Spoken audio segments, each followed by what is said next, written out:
اس کے ساتھ ساتھ اسی وجہ سے اب آگے جو ہے وہ بانی پی ٹی آئی سے ملاقاتوں کے حوالے سے بھی جو ہے وہ پابندی لگائی جا رہی ہے. پہلی بات یہ کہ یہ نوٹیفیکیشن جو ہے جب سارے ہی کمپرومائز ہیں تو یہ کیوں افواہیں گردش کر رہی ہیں نوٹیفیکیشن کی؟ کیا واقعی سٹرکچر بنانے کی وجہ سے لیٹ ہوا ہے نوٹیفیکیشن اور اب آئندہ کچھ دن میں واقعی آ جائے گا کہ کوئی اس کے پس پردہ واقعی کوئی جو ہے وہ ایک پیج پر کوئی دراڑ شرار پڑی ہے؟ دیکھیں اس میں تو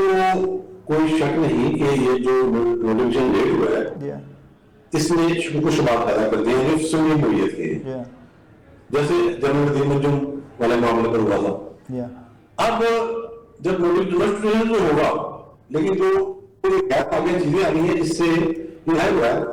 کہ پولیٹیکل پاور نے کسی حد تک کوشش کی ہے کہ اپنی کوئی آواز تھوڑی سی پہنچائیں کہ یہ جو فوج کا یہ پرانا منصوبہ ہے کہ ہم کانسٹیٹیوشن روڈ لے رہے ہیں الٹیمیٹ آئین کے اندر یہ ہمارا حصہ آ جائے ہم اسی طرح سے حکومت سنبھال لیں آئین کے تحت بھی حکومت ہماری ہوگی سارا معاملہ اثر پڑ رہا ہے.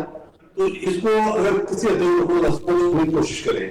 مطلب باقی سروسز جو ہیں وہ وزیر اعظم کے مشورے سے لگائے جائیں سارا اختیار چیف آف ڈیفینس کو نہ مل جائے یہ کب تک کریں گے یہ معاملہ نہ ہو جائے. تو ایک گفتگو کوشش ہوئی ہے